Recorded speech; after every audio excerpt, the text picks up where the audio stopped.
வணக்கம் நேர்களே, நான் உங்கள் ஆஸ்ட்ரோ பூர்ணா, எண்கணித ஜோதிடம் மற்றும் ஆன்மீக பரிகார ஆராய்ச்சியாளர். இன்னைக்கு நம்ம பாத்தீங்கன்னா 2025க்கு உண்டான பலன்கள்ல ஒரு சிறப்பு பலனாக, அதாவது 2025ல தொழில் செய்யறவங்களுக்கும், அடுத்து பாத்தீங்கன்னா உங்களுடைய வேலை சம்பந்தமான சில பிரச்சனைகள் யாருக்காவது வருது அந்த 2025ல. ஏன்னா நிறைய ராசி அன்பர்கள் நிறைய பேர் வேலையை விட்டுருப்பீங்க, வேலை கிடைக்காமலேயே இருக்கும். அந்த வேலை கிடைத்தாலும் அதுல ஒரு திருப்தியின்மை இருக்கும். இந்த மாதிரி எல்லாம் இருக்கும். தொழில் சம்பந்தமான சில விஷயங்கள் உங்களுக்கு தாமதமாக நடைபெறக்கூடிய ஒரு நேரங்கள்லாம் அவரவர்களுடைய தசாபுத்திப்படி சாதகமாக இருக்கும்.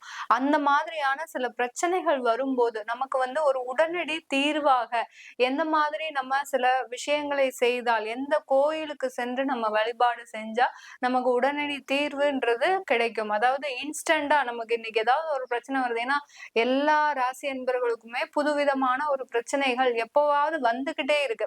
அந்த மாதிரியான பிரச்சனைகளுக்கு ஒரு இன்ஸ்டண்டா ஒரு நிவர்த்தி கிடைக்கிறதுக்கு நம்ம எந்த கோயிலுக்கு போகணும், எந்த தெய்வத்தை வழிபாடு பண்ணணும் அப்படின்றத நம்ம இந்த பதிவுல பாக்குறோம். அதே சமயம் கோயிலுக்கு போக முடியவங்க போகிறாங்க, இல்ல எங்களால வீட்டுல செய்யணும், என்ன மாதிரியான ஒரு வழிபாடு முறைகளை, நாங்க கடன் அதிகமா வச்சிருக்கிறோம், எங்களுக்கு கடனுடைய பிரஷர் அதிகமாக இருக்கு, அதுல இருந்தெல்லாம் நாங்க இன்ஸ்டண்டா நிவர்த்தி ஆகுவதற்கு எந்த மாதிரியான ஒரு தெய்வத்தை வீட்டுல வச்சு பூஜிக்கணும் அப்படின்ற ஒரு விஷயங்களை நம்ம இந்த பதிவுல பார்க்க போறோம். ஒவ்வொரு ராசி என்பர்களுக்கும் ஒரு ஷார்ட்டா என்ன தொழில்ல எந்த மாதிரி பிரச்சனை இருந்தா நீங்க இந்த மாதிரி பண்ணிக்கலாம் அப்படின்றத ஒரு ஷார்ட்டா நம்ம பார்க்க போறோம். அதுதான் இந்த பதிவுல ஒரு சிறப்பு பதிவாக. இது உங்களுடைய ஃப்ரெண்ட்ஸ் அண்ட் ரிலேட்டிவ்ஸ்க்கு ஷேர் பண்ணுங்க. ஏன்னா அவங்க அதே ராசி என்பர்களா இருக்கும்போது அவங்களுக்கு தேவையான தகவல்கள் இந்த பதிவுல கண்டிப்பாக இருக்கும்.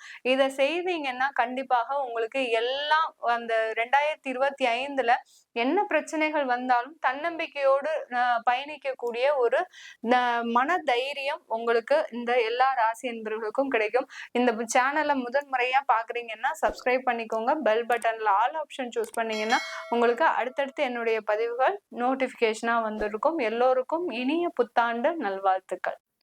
மீன ராசி அன்பர்கள் 2025ல அதிகப்படியான ஒரு குழப்பங்களோடு இருக்கிறீங்க. ஏற்கனவே சந்திரன் மீது அந்த ராகு பயணிக்கக்கூடிய இந்த 2024ல உங்களுக்கு பலவிதமான மனக்குழப்பங்கள், எதுவுமே ஒண்ணுமே நடக்கல மேடம், அப்படியே நான் என்ன 2024ல பிளான் போட்டணும் இந்த டிசம்பர் வரைக்கும் அப்படியே தான் இருக்கு, எதுவுமே நடக்கல. ஆனா நிறைய ஒரு முயற்சிகளை செஞ்சேன், எந்த முயற்சியிலையும் எனக்கு வெற்றியான ஒரு வாய்ப்புகள் இல்லை.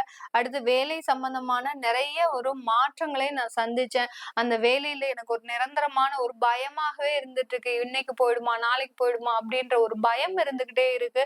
எனக்கு இந்த மாதிரியாக எல்லாம் சொல்லக்கூடிய இந்த மீன ராசி என்பர்களுக்கு அடுத்து வரக்கூடிய காலம் ஒரு ஜென்மசனியின் பொழுது. ஜென்மசனின்றது பாத்தீங்கன்னா பெரிய அளவுக்கு இந்த மீன ராசி அன்பர்களுக்கு தொந்தரவுகளை கொடுக்கும் அப்படின்ற மாதிரியான ஒரு வழக்குகள் இருக்கு. அந்த ஜென்மசனின்றது எப்போதுமே நிறைய ஒரு தொந்தரவுகளை தான் கொடுக்கும். ஆனா இந்த மீன ராசி அன்பர்கள் நீங்க எப்போதுமே ரொம்ப எளிமையான ஒரு வாழ்க்கையை நடந்துட்டு தான் இருக்கிறீங்க. அதே சமயம் பிறருக்கு உதவி செய்வது உங்களை மாதிரி யாருக்குமே செய்ய மாட்டாங்க. அதனால இந்த சனி பகவானுடைய தொந்தரவு கொஞ்சம் ஒரு படி இறங்கிதான் இருக்கும். ரொம்ப பயப்பட வேண்டாம். இதற்கு நீங்க இந்த 2025ல பக்கபலமாக செய்யக்கூடிய அந்த தெய்வ வழிபாடு அப்படின்னு பாத்தீங்கன்னா திருமயத்துல இருக்கக்கூடிய கோட்டை பைரவர் கோயிலுக்கு நீங்க போயிட்டு வாங்க. திருமயம்ன்றது பாத்தீங்கன்னா அந்த பைரவன் கோயில் பாத்தீங்கன்னா உங்களுக்கு எந்த விதமான ஒரு இன்னல்கள் வந்தாலும் அதை ஒரு காற்று போல, ஒரு தூசி போல தள்ளக்கூடிய ஒரு மிகவும் சக்தி வாய்ந்த தலம் அந்த கோட்டை பைரவர் கோயில். அந்த கோட்டை பைரவர் கோயில்ல போயிட்டு அந்த பைரவரனுடைய பாதத்துல உங்களுடைய எல்லா பொறுப்புகளையும் வைங்க. நீங்க தொழில்ல என்ன மாற்றம் செய்யணும்னு நினைக்கிறீங்களோ, இல்ல தொழில்ல எனக்கு ஒரு மூலதனமே இல்ல, கஸ்டமர்ஸே இல்ல, இந்த மாதிரியான ஒரு எல்லா பிரார்த்தனைகளையும் அந்த பைரவர் கிட்ட போய் நீங்க அவருடைய பாதத்துல வைங்க. உங்களுக்கு உண்டான முயற்சிகள் எல்லாமே வெற்றியை தரக்கூடிய ஒரு முயற்சிகளாக தான் இருக்கும். நிறைய பேர் வேலைக்கு தேடிட்டு இருக்கிறவங்க வெளிநாட்டு வேலைகள்லாம் அதிகமா தேடிட்டு இருக்கிறீங்க. அதற்குண்டான ஒரு வாய்ப்புகள் வருது. ஆனா கை நழுவி போகக்கூடிய ஒரு திருப்பங்கள்லாம் இருக்கு. அதுக்கு எல்லாத்துக்குமே அந்த கோட்டை பைரவன் கோயில் திருமயத்துல இருக்கக்கூடிய அந்த வழிபாடு தான் மிகவும் சிறந்த ஒரு வழிபாடாக இருக்கும். நீங்க வீட்டுல என்ன செய்யணும், இந்த மேன ராசி என்பர்கள் எந்த தெய்வத்தை வழிபாடு பண்ணணும் அப்படின்னா, உங்களுக்கு தெய்வம் நீங்க என்ன தெய்வத்தினாலும் வழிபாடு பண்ணலாம். விநாயகர், முருகன், எந்த தெய்வத்தினாலையும் குலதெய்வம் இது மாதிரி எந்த தெய்வத்தினாலையும் வழிபாடு பண்ணுங்க.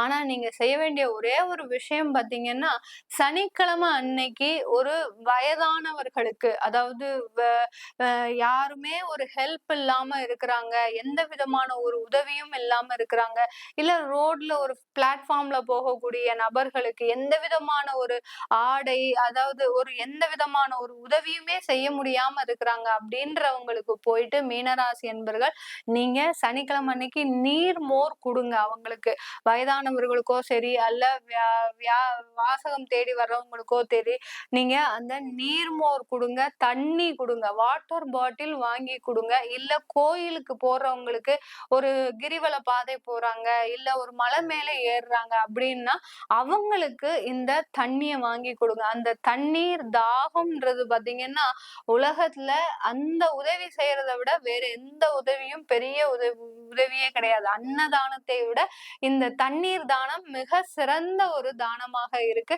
அதனால இந்த வாட்டர் பாட்டில் வாங்கி கொடுக்கறது, வெயில் காலத்துல நீர்மோர் வைக்கிறது, இது எல்லாத்தையுமே இந்த மீனராசி என்பர்கள் நீங்க இந்த 2025ல செஞ்சுட்டு வாங்க.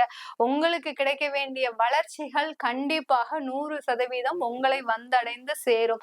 இந்த தெய்வ வழிபாடு ஆகப்பட்டது உங்களுக்கு முழுவிதமான ஒரு வளர்ச்சியை கொடுக்குன்றதுல எந்த விதமான ஒரு சந்தேகமே வேண்டாம். அதற்கு நாமும் முழு மனதாக பிரார்த்தனை செய்வோம். உங்களிடமிருந்து விடைபெறுவது உங்கள் ஆஸ்ட்ரோ பூர்ணா. நன்றி, வணக்கம்.